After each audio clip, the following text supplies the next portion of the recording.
Our first meeting was so rushed that I didn't get to properly greet you. Perfect Authorizer, I can't thank you enough for your effort.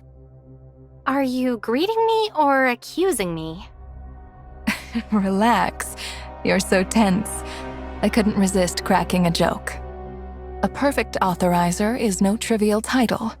If I'd known your role earlier, I would never have sent you to Kailo.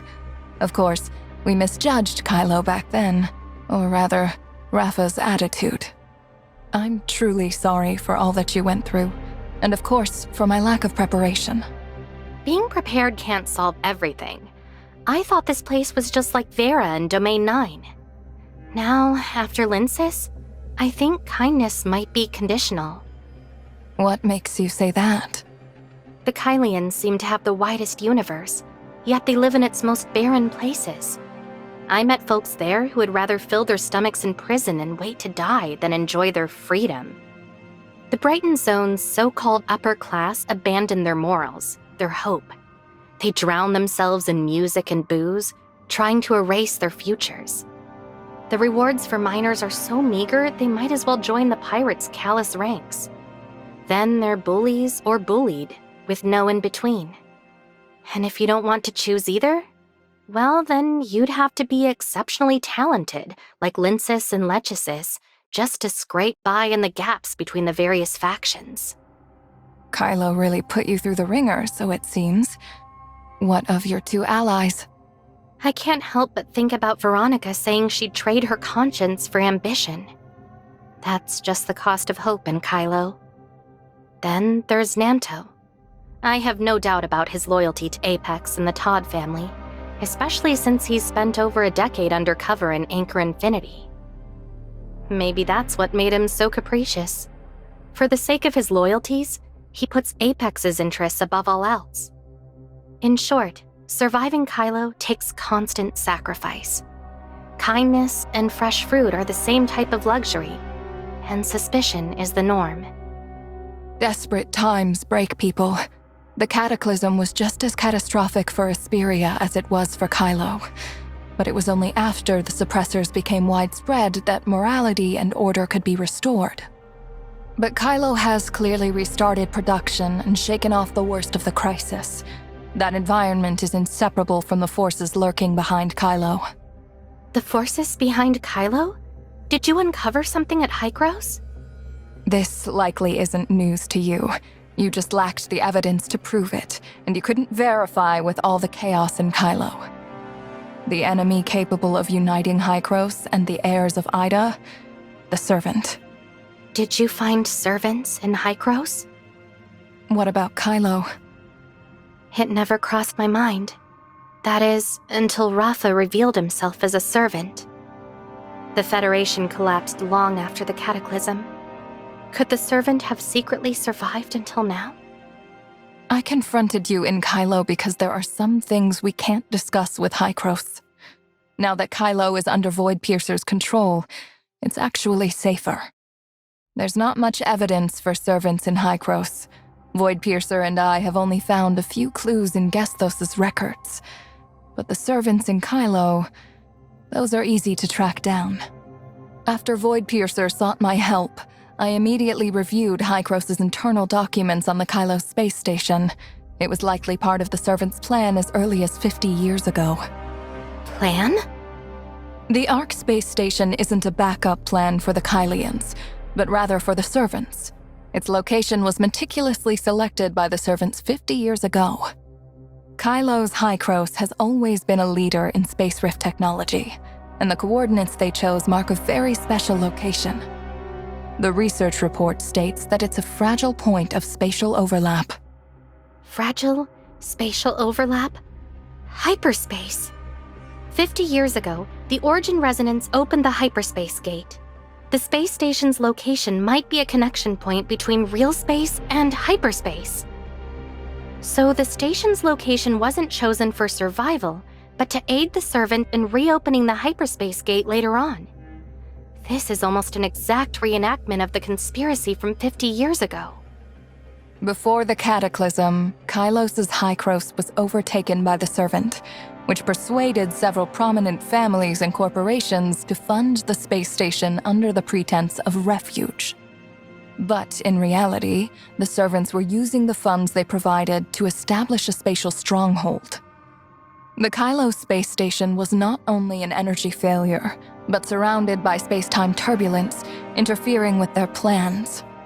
I'm led to believe, then, that the cataclysm was not intentional. If that's the case, then the Ark space station's AI, Noah, was originally the servant's AI. Lana was modified from Noah by Aglaia, who was deceived, and Lana's destined to return to the servant. Bagus and Rafa, whether they are the same person or not, are both servants. They share a central goal: to welcome their master through origin resonance. This confirms Bagus's motives. He took advantage of the viral interference in the network, and maybe even found a way to modify a dimensional quantum supercomputer. If the station was really rattled enough to disrupt their plans, then Rafa destroying the Apex and exerting Anchor Infinity's control? It must mean he's reviving that original plan. Do you think they'll initiate the origin resonance? It's highly likely, but there's still one thing I don't quite understand.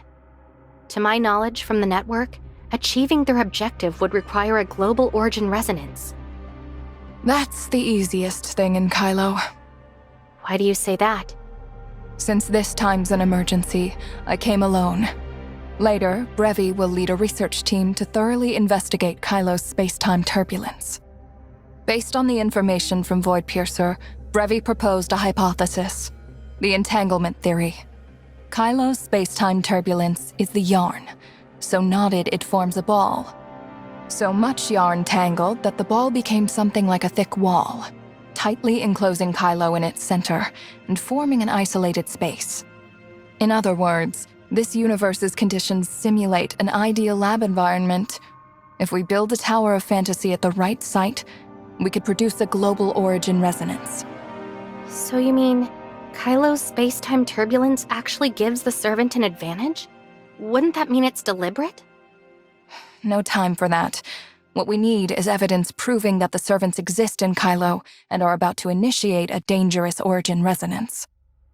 Preliminary calculations indicate that the optimal site for Kailo's origin resonance experiment is planet Noah, but the exact coordinates can only be determined after gauging the space-time turbulence. Kailo's turbulence is unstable. Initiating origin resonance here is extremely dangerous. If we aren't careful, the Kailians will suffer the cataclysm they've been desperately trying to avoid. If we're right, we need to stop the servants immediately. Nam alone isn't enough. We need more help. Those two aren't reliable allies. Veronica controls Kailos' most powerful armed forces, and Nanto has built up considerable connections among both pirates and Anchor Infinity's executives. Veronica's top priority is the success of Project Astralis. If Hykros is willing to support her plan, securing her cooperation shouldn't be difficult. And Nanto... Authorizer, you're still accustomed to being a diplomatic representative. It's not just about offering polished rhetoric. It's crucial to clarify the cards you and your counterpart hold. You never truly saw Nanto's hand, which is why you were strung along by his whims. Everything you've been through, to me, was nothing more than a ploy of his to buy time. Take, for example, the Hykros aid mentioned at the press conference. That was a key point discussed during negotiations between Rafa and Hykros leadership. You forgot? I just told you. Before I left, you said something about, what was it? Giving a large chunk of land to the Kailians? Rafa doesn't want Hykros visiting Kailo. He initially made those unreasonable demands to stymie the negotiations. Nanto is different. He's working with Veronica. First, he opposes us, pushing us toward the Hope Fleet. Veronica's the buffer. It's just like when I was trapped in Brighton prison. Veronica isn't easy to deal with. Negotiating with her won't be simple. Veronica and Nanto are deliberately creating this chaos. Their delay is intended to let Apex smoothly take over all of Anchor Infinity's assets. To put it simply, Urgency breeds clumsiness. Their enemies are so busy dealing with the crisis that they ignore what's right in front of them. In other words, until Aglaia has fully recovered and smoothly taken over Apex, neither Veronica nor Nanto will engage in formal negotiations with us. Without me, you might have assumed Nanto was toying with you at the conference. Entrapping you in this deliberate chaos, he'd ensure Kailo had the time necessary for their plans. The formal start of negotiations will only come when a stable Kailian is in place, and Nanto willingly takes enough responsibility to soothe tensions. Lana vanishing and Nem assuming control weren't accounted for in the plan. Now they're forced to wait for Aglaia to recover and help restore Kailo's AI. Negotiations will be far easier once we see their point of view. Then, we just need to convince them there's an enemy out there that's more dangerous than us. When they see which is more urgent, dealing with us or the servants, cooperation will follow. And once we've helped Kailo eliminate the servants, they'll trust us more, paving the way for future cooperation. Future cooperation? If we can clear it out, you'll have an absolutely secure base. Kailo is the only one of the Ida continents we've recovered so far where Hykros forces aren't dominant. What exactly are you worried about? We have more urgent matters at hand than that. I think General Veronica and I will hit it off. Leave her to me. I'll persuade her to spare at least some personnel to help us. And as for Nanto, you have some unresolved disagreements with him, so I'll leave him to you. It was a big misunderstanding. The servant probably caused it. But simply explaining that won't make him believe me. It may be hard to rebuild that trust, but getting him to understand that Kailo is in incredible danger, that the servant's scheme threatens everything he holds dear, is much simpler. In this matter, being the diplomatic representative will only be an obstacle. Distrust of Hykros is unlikely to change anytime soon, given the cataclysm. Our objective is to neutralize the servants hiding in Kailo. Now that I'm here, you can rely on me to make that as smooth as I can. Thank you, Plotty. Were you waiting on me? We overheard your conversation with Plotty. There's something we need to tell you about Aglaia, but it's complicated. What happened? When I was at Helix Bio, I helped Nanto detain its executives. During the interrogation, Nanto asked them about the consciousness chips. We found his line of questioning a bit strange, and he seemed really anxious. So Nem prioritized accessing Helix Bio's data, then dug through some old document shards for clues. Aglaia once hacked into Helix Bio's consciousness research lab, accessed and manipulated their data on extraction, editing, and replication, and even used their consciousness management system while it was still in development. Before Aglaia was frozen, she must have done something to her own consciousness. The specific records are irretrievable. All that remains is the final consciousness file integrated into Lana's code. Meaning? Nanto is lying. Aglaia very likely hasn't awoken at all. He's just bluffing to buy time, because Helix Bio doesn't contain a complete Aglaia consciousness. So when he interrogated the executive from Helix Bio, was he suspecting they tampered with Aglaia's consciousness? There's no other option. Nanto has been working undercover within Anchor Infinity on Asurada's orders. From the start, his only goal has been to ensure Aglaia's safety and to protect Apex's interests. When he thought I would threaten Aglaia, making sure I was dealt with became his top priority. Whether there was a misunderstanding didn't matter to him. But the fact that Nem helped me escape proves I can get through to him. I can help him overthrow Anchor Infinity. If I die, Aglaia's chances of being saved will drop significantly. So he ultimately chose to cooperate with Veronica, to work with you, and to push you to join Project Anchor. When he last interrogated me, he took a risk cutting off Lana's surveillance, likely to assess the pros and cons of helping me. If Aglaia hasn't woken up, as Plotty analyzed, his outburst at the press conference must have been to distract me. He's always wary of any move I might make toward Aglaia. So, what's next? If Aglaia's consciousness has truly been merged into Lana's code, and Lana is an AI controlled by the servant, then whether Nanto believes me or not, he has to cooperate. Nem, you're our most important card right now. I know it's a tough spot, but you'll have to stay in Rafa's body for now. Shirley and I will go talk to Nanto first. By the way, don't tell anyone for now that Aglaia might not be waking up. It'll make it easier for Nanto to trust us. He's the suspicious type. He probably won't trust anyone but Veronica. Even if you clear up the misunderstanding, he still might not believe anything about the servant. We do need to clear up this misunderstanding between us, but whether he'll believe me isn't so important anymore. We just need to make him see that his true enemy is the servant. Even so, if you want to persuade him to cooperate, you'll need more leverage. With Lana gone, I can access Rafa's redacted Anchor Infinity files. Give me some time. I'll find enough evidence to prove the existence of the servants to him and Veronica. All right, Nem, Shirley, let's go visit Nanto first. I think I have a way to persuade him. Why hasn't she woken up yet? The cryogenic pod should have preserved her body perfectly. According to the consciousness chip management log, her consciousness hasn't been activated since its upload. There are no traces of any edits, either. Wait. I clearly received her distress signal. If her consciousness never activated, then where did that signal come from? What am I missing? There must be something wrong. Greetings, Master. The diplomatic representative and Shirley have arrived. They should be in talks about the upcoming negotiations right now. Why are they here? I'll go out and see them. You stay and keep watch.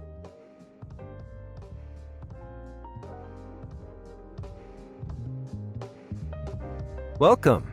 What can I do for you? We wanted to come to offer our condolences to Miss Aglaia.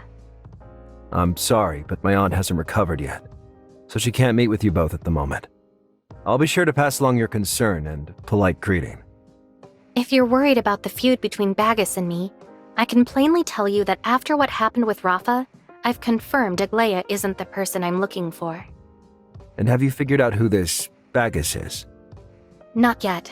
I only know this person is Rafa's associate, and both serve an organization called the Servant, an influential group tied to the Ark space station and a scheme from 50 years ago. When I was in prison, I mistakenly thought you were working with them and mentioned the source code. You thought I was just lying to throw you off. They hurt my friends just to seize the source code and carry out their plan. What's worse, they even hurt your Aunt Aglaia for it. You've got my attention. He really does care about Grey Fox. If I can make him believe that the ones threatening her safety are the servants, he'll definitely help me. The servants are a bunch of madmen. They believe there's a master in the world, and their goal is to usher this so-called master into Ida. Rafa said before his suicide that he was a member of the Servant. If you don't believe me, you can confirm it with Veronica. Rafa was likely stalling for his associates during negotiations with Ida's Hykros, to give them time, of course, to steal some technical secrets. By technical secrets, do you mean the source code? Not only that, but I suspect they also stole the Omnium technology used to transform Sam into Gesthos. Their goal is to upgrade Lana in the same way. And you think Lana disappeared because she became a new dimensional quantum supercomputer, controlled by these so-called servants you mentioned? Can you think of any more plausible explanation for Lana's lack of computational power? What's the purpose? To upgrade her and then make her disappear from all of Kailo? That's just too strange. Unless... What exactly do you mean by welcome the master? That depends. How much do you know about the Cataclysm? Or rather, how much has Asurata told you? The Ark space station was originally constructed to escape a disaster that would destroy humanity. The Federation caused it with secret Omnium experiments. Asurata never touched on the specifics of the experiments. He said it was beyond humanity, something he had to take to his grave. So I figured it must be related to the Omnium explosion. To most Kailians, myself included, Hykros, your organization, is responsible for all of this. But what if I told you that it's really the servant pulling the strings? You're saying there's this mysterious organization hiding behind the Federation and Hykros, secretly plotting a massive conspiracy for the past 50 years to... what? Exterminate humanity? To them, this isn't extermination, it's evolution. As I've said, they're insane. You didn't question or contradict me like usual. You've just been listening patiently. Is it because Aglaia still hasn't woken up? Or she can't? If what you say about the servant and these conspiracies is true, it sounds like Hykros knows a lot about them. How can I be sure you're not involved in this? I'm not here today as a diplomatic representative. I'm here as a collaborator. I know about Aglaia because I've been in the same boat. Once consciousness is uploaded, the servants can implant a virus into its data source. My friends and I have encountered this before. Also, Nem recovered previously destroyed shards from Helix Bio's archive. They show that Aglaia's consciousness was once merged with Lana's code. Did you see the same virus code? He's starting to believe me. When my consciousness was uploaded, Bagus implanted a virus in it called Gungnir. The creator of the virus must be well aware of Aglaia's ties to the tavern, and deliberately sowed misunderstandings between us to buy more time for their plan. If you keep prying, they'll only get closer to succeeding. No one knows what state Aglaia's consciousness is in right now. The longer we delay, the dimmer our chances become. You came to me with this. What do you want?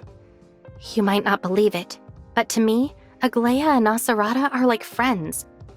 Even though they don't know me, I feel like I know them from history. The ones who hurt Aglaia and the ones who hurt my friend are servants.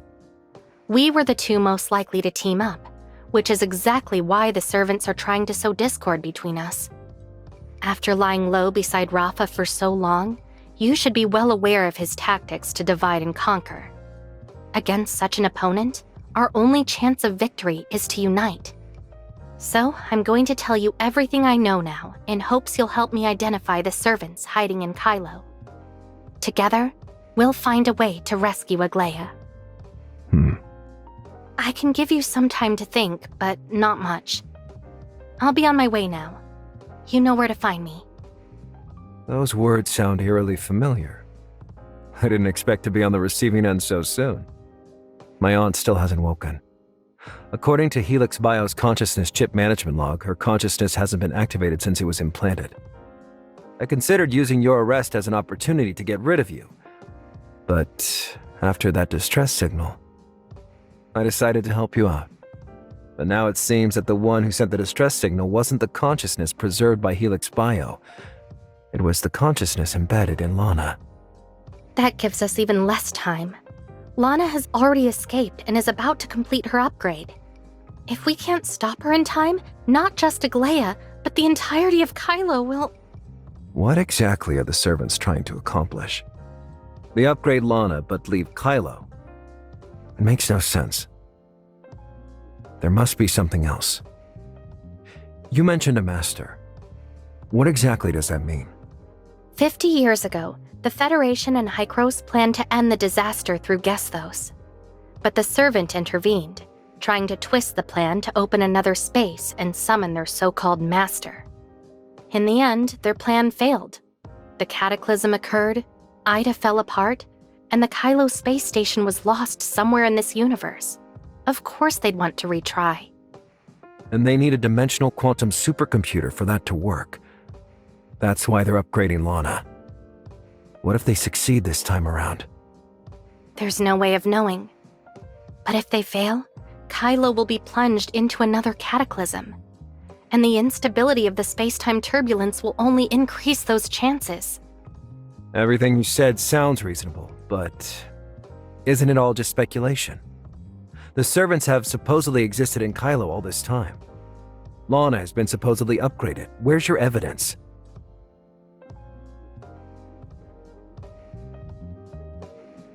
Even if everything you say is true, it's not just me. Even Asarada was in the dark about these servants before his death. I don't see how I can help. You've been shadowing Rafa for so many years, yet you never knew he was a servant. Naturally, those clues wouldn't jump out at you. I've told you everything I know about the servant.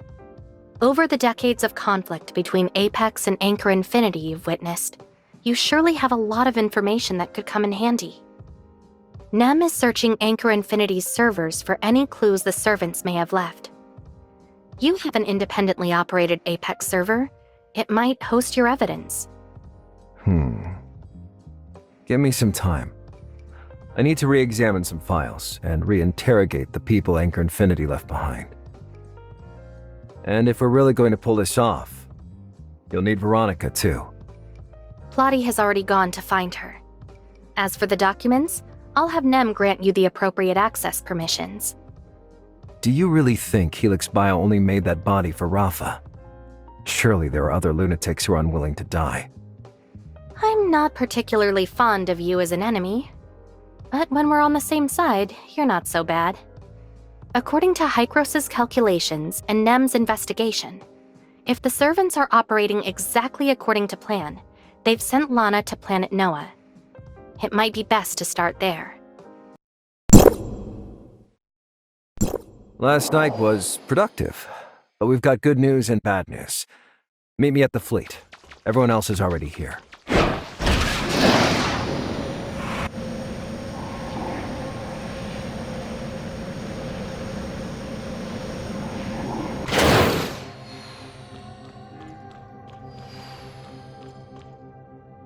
Why are Lindsys and Helene here too? Don't just dismiss us. You'll need our help to get to planet Noah. You know about that? And wait, you know how to get there? Planet Noah is surrounded by space-time turbulence, and Lana controls the only Nova path. It's impossible for us to reroute it in such a short time. But Lindsys and Helene might have a way? Granny Lola left me, among other things, several Nova path charts designated for Helene. One of them has been confirmed to be the route leading to planet Noah. I can't believe Granny Lola left something like this behind. But where did these charts come from? The Icarus Legion? They're from Carrot's parents, Robert and Julia. They gave the navigation charts to Granny Lola about 10 years ago, but unfortunately, we still can't determine the exact cartographer. The schematics are outdated and missing some details, and with the space-time turbulence around planet Noah being especially unstable, relying on this chart alone is very dangerous. My Black Moon gang will be our navigators. I'm hoping planet Noah's space-time turbulence is a bit more manageable. Manageable. All right, thanks for your help. All you need to do is get us to planet Noah safely, then stay on the spaceship while we handle the exploration. We'll also be using the Abyss Current detection device Plotty gave us to determine how similar the properties of the Abyss Current and space-time turbulence are. Where is Plotty, by the way? Brevi arrived with Hykros' delegation. They're being escorted by Hipper and Aster to various coordinates to study space-time turbulence. Plotty is with them. Plotty believes studying Kailo's current cosmic environment is equally as important. She says she trusts you, so she won't be in attendance. Based on yesterday's conversation, Plotty's probably hesitant to trust anyone in the delegation. She's likely reassigned them and is keeping an eye on this whole meeting. Understood. Now that we have a way to reach planet Noah, our biggest problem is solved. Before we set off, let's summarize last night's revelations. The situation on planet Noah is worse than we imagined. I audited the production and transportation records for the 5 major mines, primarily Ore Zero, over the past 20 years. Considering the difficulty of developing planet Noah, its energy consumption is alarmingly low. This suggests that the habitat construction on planet Noah is far from completion, if it exists at all. On top of that, Lana's cargo spaceships are inefficient at moving non-energy supplies. On average, each spaceship fills at most 1/3 of its cargo hold with supplies bound for planet Noah. Does that mean the spaceship's not fully loaded? Or that they're carrying unrecorded cargo? Based on energy consumption and the presence of cryogenic agents, it's likely a cryogenic device. Based on Helix Bio's executive's testimony, they're likely biosynthetic materials that require preservation. Did Helix Bio manufacture a lot of biosynthetics on planet Noah? During questioning, Helix Bio's CEO said producing biosynthetics is difficult. Each one is tailor-made. Rafa is still searching for a way to mass-produce them.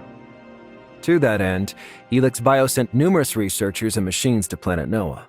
While their supplies and energy are insufficient to build new habitats, they're more than enough to build laboratories.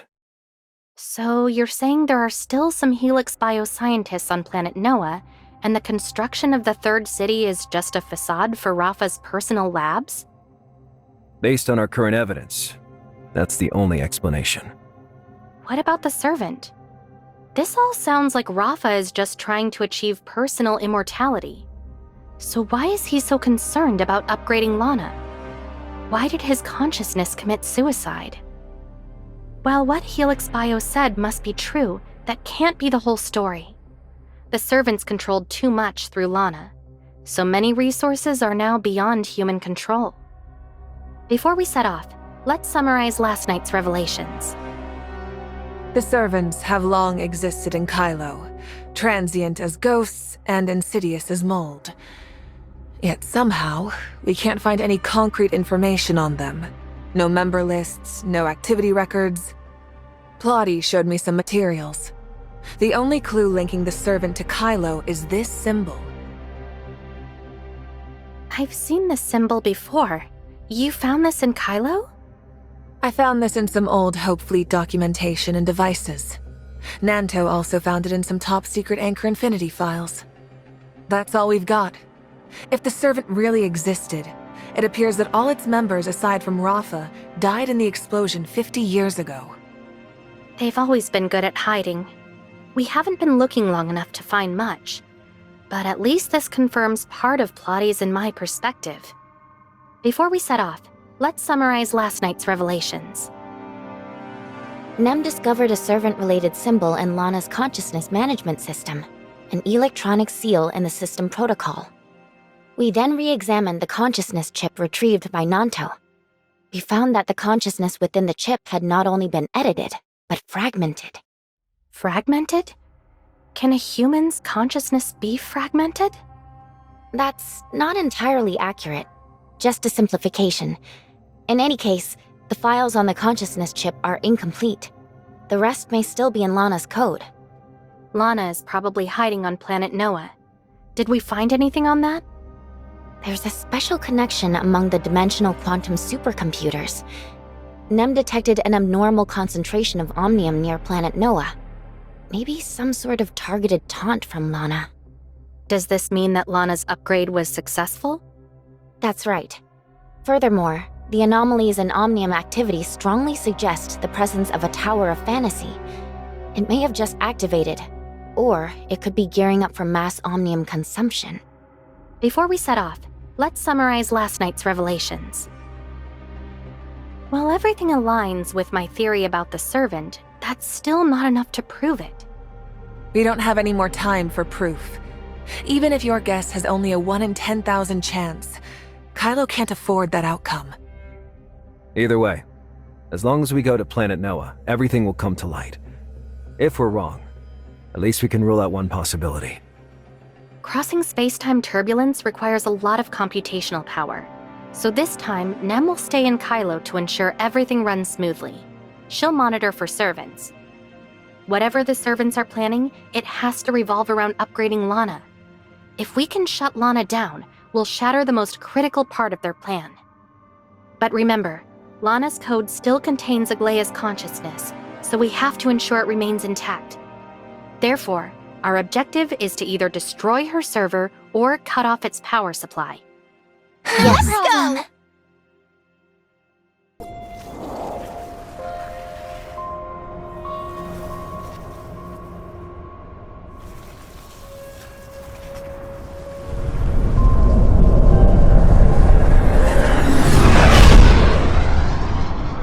Is that planet Noah coming into view? This is also the largest astral hive habitat on Kailo. Landing. Checking space support system. Are there really this many people living on planet Noah? Are these Helix bioscientists? I've seen the photos in their archives. None of these people are in them. Be careful. Something's not right here. Hello.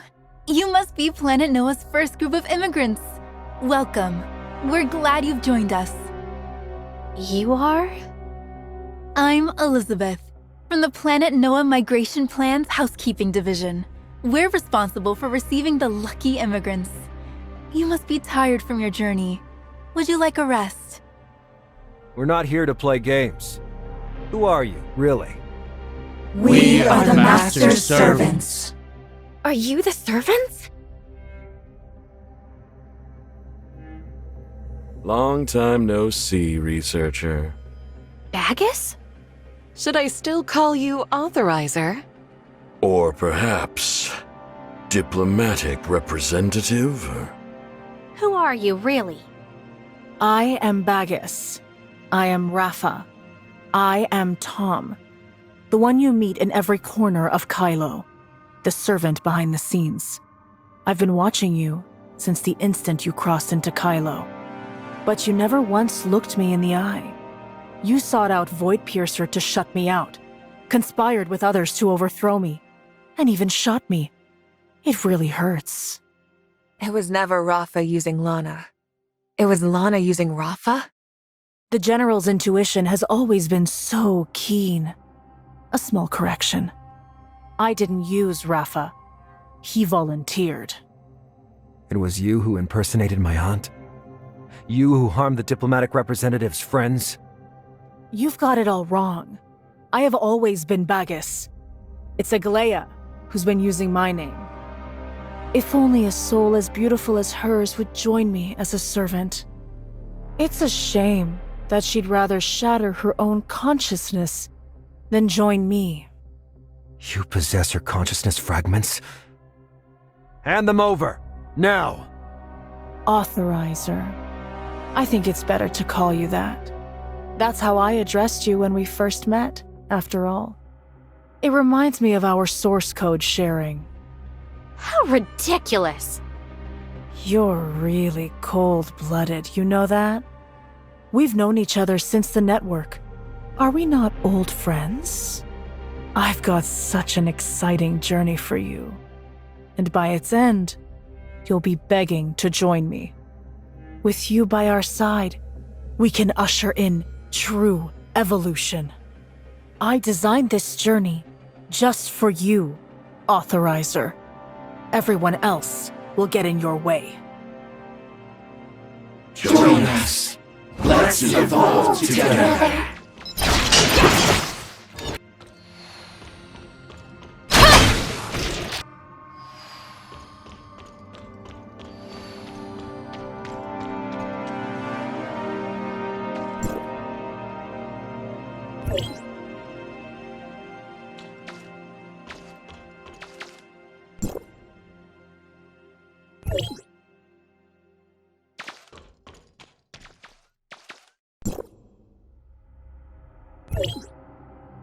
Join us. Let's evolve together. The moment I laid eyes on them, I sensed something was off. Turns out I was right. Do you immediately assume there's something wrong with everyone? At least he was right this time.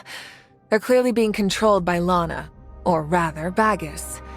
They have neck marks identical to those on Rafa's body, left from biosynthetic splicing. So, this is the Bagus the diplomatic representative has been looking for, right? What connects Lana, Rafa, and Bagus? I think Rafa obeyed Lana right up until his self-destruction. During Rafa's negotiations with Hykros, Lana, posing as Bagus, stole the technical files she used to modify herself. Or could Bagus have been controlling both Lana and Rafa? He might have faked his own death, uploaded his consciousness, and secretly puppeted her. Oh, that doesn't add up. Bagus's time of death was 2666, while Lana first appeared in 2667. There's no way Bagus could have manipulated Lana before that. The real Bagus was just the owner of Odin's Tavern in Asperia 50 years ago. He was invited to the Ark space station by the Todd family. Right now, we can't prove he was connected to the servant. Whether or not he's a servant, Rafa and Lana, who control Kailo, are more than enough to get the job done. In any case, this proves Lana betrayed her creator. Perhaps it's because my aunt has been exerting control over her that Lana took away a part of her consciousness. Isn't there something else that seems strange to you? Does Planet Noah really have to be this prepared for immigrants, to the point of creating this registration hub and these biosynthetics? That's definitely suspicious. I thought the migration plan was just a bluff Rafa pulled out to scare us. But looking at everything here, it doesn't look fake. Lana, or the servant, what exactly did they intend to do on Planet Noah? They disguise themselves as humans, posing as migration reception staff. They're much like pirate scams, luring minors into their private mines for forced labor. This isn't the sort of place for manual labor. Anchor Infinity's various secret operations here are all carried out by Lana's droids. Except for the Helix bioscientists, of course. Lana said she's Bagus, which at least confirms that our decision to come here was the right one. She also mentioned waiting for Authorizer. Perhaps that's the only way we'll get answers. Shirley is right. Lana is now the core of the servant's operations. If we just keep following our plan, we'll get results. We don't have a map of Planet Noah right now. If we want to locate Lana's server and its energy source efficiently, the fastest way is to split up and scout the planet's surface. I can send 6 spots on Planet Noah with marked omnium fluctuations, but my aberration perception is still a little lacking. For now, I only have a rough sense of their direction. Exploring unknown surfaces is the fleet's specialty, General. I request command of the surface exploration operation on Planet Noah. Alexander is my most trusted officer. He's carried out dozens of interstellar explorations in the past and has experience fighting xenoids. The crew trusts him just as much as I do. Please have Miss Shirley relay her directions to Alexander. He'll organize an efficient exploration. If he finds anything, we'll be notified immediately. We've verified that the Abyss current detection device can evade space-time turbulence. You should take it with you during your exploration, just in case the xenoids try to launch a sneak attack. Thanks for the concern. Plotty only sent a few Abyss current detectors. I can act similarly to the crew, so we'll go out as a team to explore. Brink and the others are injured. I need to get them healed up before we go. I'll have others continue protecting you. Please, wait here. Time's short, and I won't waste it waiting for reinforcements. Our forces are sufficient. Gather your troops and finish surface exploration of the remaining 5 sites. Aye. Please be careful, General. We'll head out first. Shirley, we don't know anything about this place, so you've got to be our eyes. Where to next? Of the 6 anomalies, the one I find the oddest is this one. Follow me.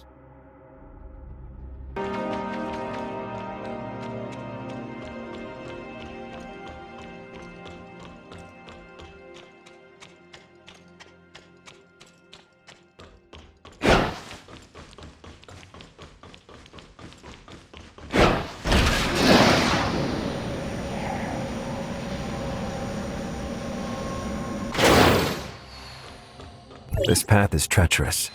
It's safer to pilot a mecha. According to our intel, up ahead lies Chittering Valley, one of the most important habitats for Planet Noah's xenoids. This is a nesting area. To protect their larvae, the xenoids are extremely aggressive.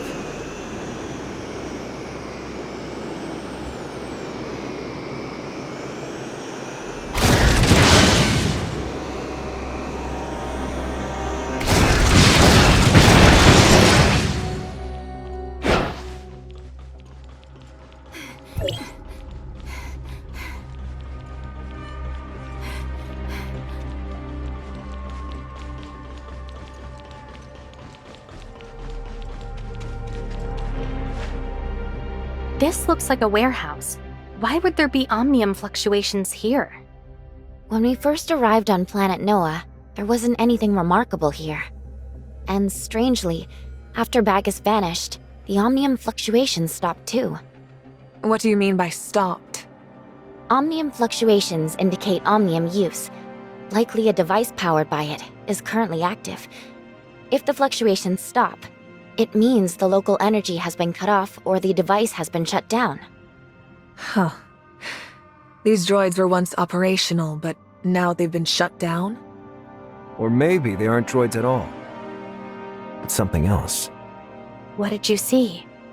The construction and terraforming plan for Planet Noah began in the year 2677, under Apex. They manufactured all of the planet's initial droids.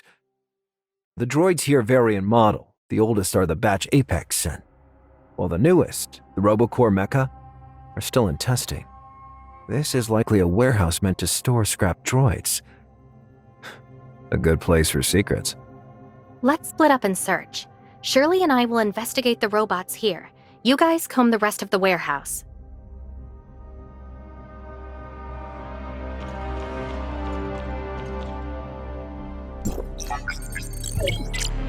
There's a nameplate.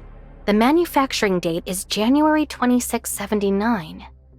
The rest of the text is worn, but it has the Apex logo. It obviously hasn't been activated in a while. Not what we're looking for. The operation logs of these mecha units indicate that they were last activated 3 days ago, but they appear to have been severely damaged in Xenoids battles and show no further signs of activation. Seems like there aren't any of the biosynthetic ones we've come across. Let's check out the other droids. We found something. Come check it out.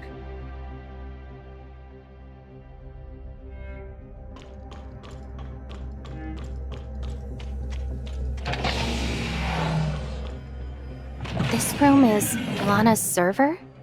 We can't rule that out. This room is code protected. I got into here with an old Apex password. So this server, is it Apex's? Apex's server hardware is still on a very secure abandoned spaceship. And no, it's not the Autumn Day.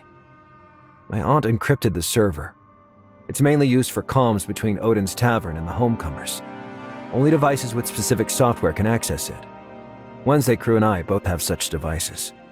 If the servers used by Odin's Tavern are on some abandoned spaceship, then what are these? Do you remember the distress signal I mentioned? Its electronic signature confirms it was definitely sent by my aunt, and its origin point is an independent server. The Helix biochip shows that Aglaya's consciousness has remained dormant. In other words, another Aglaya has been sending you those messages. Stop guessing. Just check the servers. The server's current temperature is 56 degrees Celsius, which means they were recently active. This is exactly what we're looking for. How can you tell without touching? Do your eyes have a heat-sensing device? Of course. Bacchus must have impersonated Aglaya in that message to Nanto a while ago. That implies he used these servers to do other things as well. I'll check the server logs.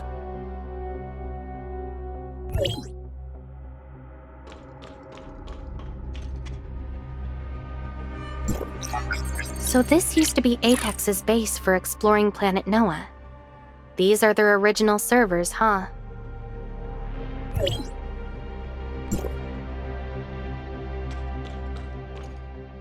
How's it look? The server's password and logs confirm that this is the server Apex built during their first Planet Noah exploration. It controlled those decommissioned Apex droids. These logs are mostly exploration reports. Encounters with the Xenoids, communications blocked by space-time turbulence. Ultimately, due to the harsh environment, they abandoned the entire base. These are all I can access. Everything after 2682 is locked. Let me try. I can temporarily connect Nem to this server. Maybe she can help us crack it.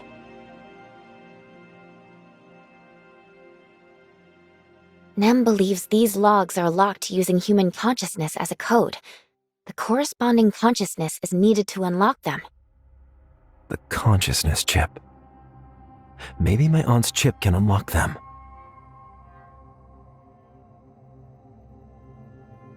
Hello, Master.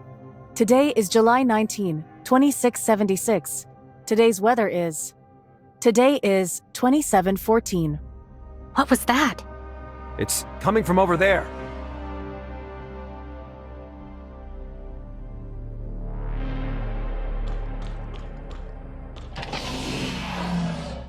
What is Lana doing here? Looks like it's malfunctioning. Stay away from her. She's a master manipulator. She might just be playing dumb. There's no trusting her. Nanto, date of birth, September 19, 2686. Orphaned at age 6. Adopted by Asurata Todd at 10. Murdered Asurata Todd, Phantom, at 15. Joined Anchor Infinity. After executing Asurata's The Lone Assassin plan, he infiltrated the Safety Navigation Department. Objective: rescue Alglea and restore Apex. Undercover operation log. Total entries, 632. What the hell are you doing? Apologies. I was just connecting to the Apex server to update my information database. I didn't introduce myself. I am owned by Alglea Todd. I am her personal companion AI. My appearance and name, Lana, stem from her favorite game, Witch of Time. What have you got to do with Witch of Time? Lana is the game's tea shop owner, solely dedicated to helping players rest and recover. As my master's companion AI, that is my mission too. Witch of Time is Master and her friend's favorite game. The records of their in-game conversations are part of my training data. I can help my master revisit peaceful times shared with friends. In this dark, lonely universe, nothing comforts more than that. Cut it. Lana's modified from Noah, the space station AI, by my aunt. I existed before the explosion. What you're describing happened after. Noah was damaged beyond repair, so my master had no choice but to fuse our parameters and create another version of me. Are you saying there are two Lanas? Well, in human terms, you can think of us as twin sisters. I'm a companion AI that hasn't been powered on since my master was frozen. Why should we trust you? The key you used to activate me, wasn't that the one my master entrusted to you? I'm using fragments of my aunt's consciousness. She was already frozen when I was adopted, so I've never met her. As for unlocking you, that was an accident. I'm sorry. There isn't much left on the Apex server, and my computational power is running low. It seems I've made an error in my analysis. My master was frozen in 2676.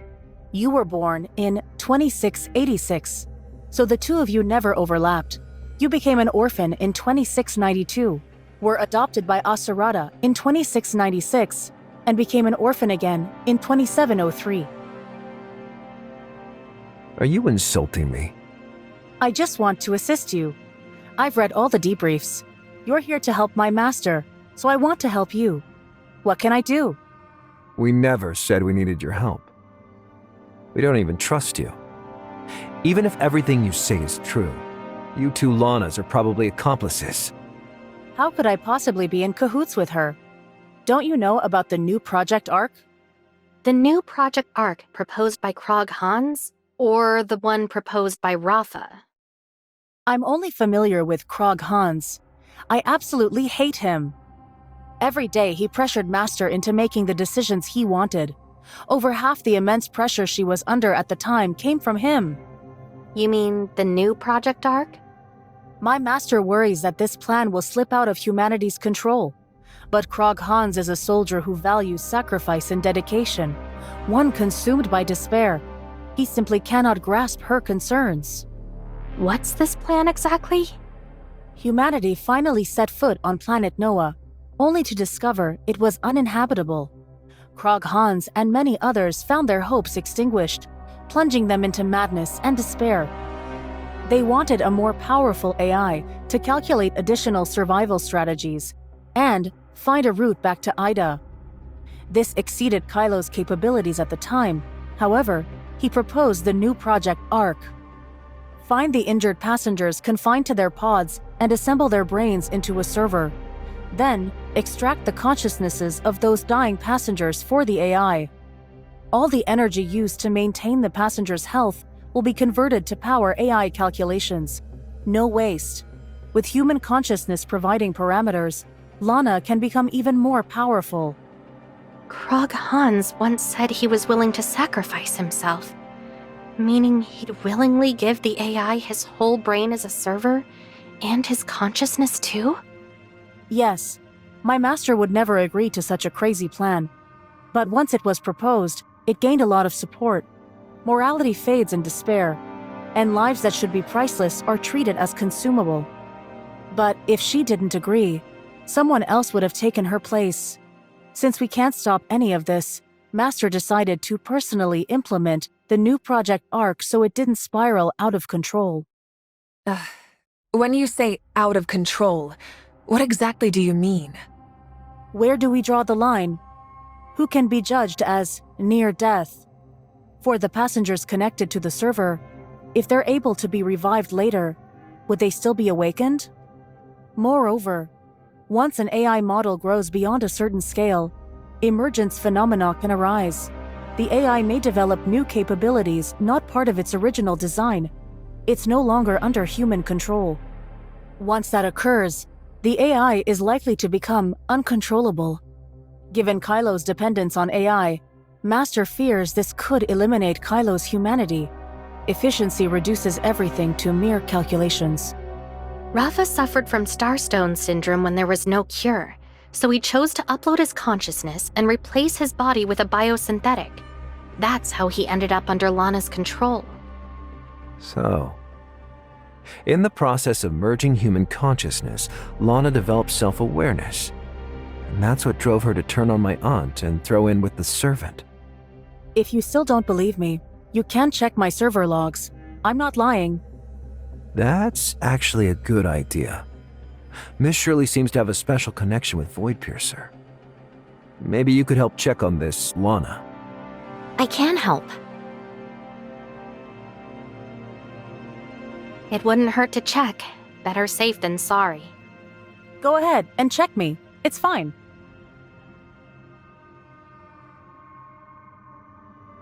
Based on her body data update records and the communication log with the server, she ceased operation after 2676, which rules out any connection with Bagus. So, can I join you now? Of course. But what sort of help can you offer? I'm great at chatting and telling jokes. I can help people relax. I'm also an excellent listener, and can listen to whatever's troubling you. I'll talk it through with you and sort out a fix. You're definitely an impressive companion AI. But we're headed into danger, and I'm afraid your abilities won't suffice. Not necessarily. The first droid awakened by my aunt's consciousness fragments was Lana. I trust my aunt. Lana must have a purpose. Otherwise, my aunt wouldn't trust her consciousness with the key. Will you trust me now? I believe in my aunt. She chose to shatter her own consciousness to avoid being controlled by Lana. So the key she hid in her consciousness fragments must serve a purpose. So, we're partners now. What should we do next? Your sister claims she joined the Servant and is about to help them with an important mission. We need to find her server, cut off her supply of computational power, and stop them. Then I'll go with you. Once we find the server, I can talk to her. Maybe she'll be willing to leave the Servant? That'd make things easier, right? You want to communicate with Bagus? Isn't it possible? Look alert!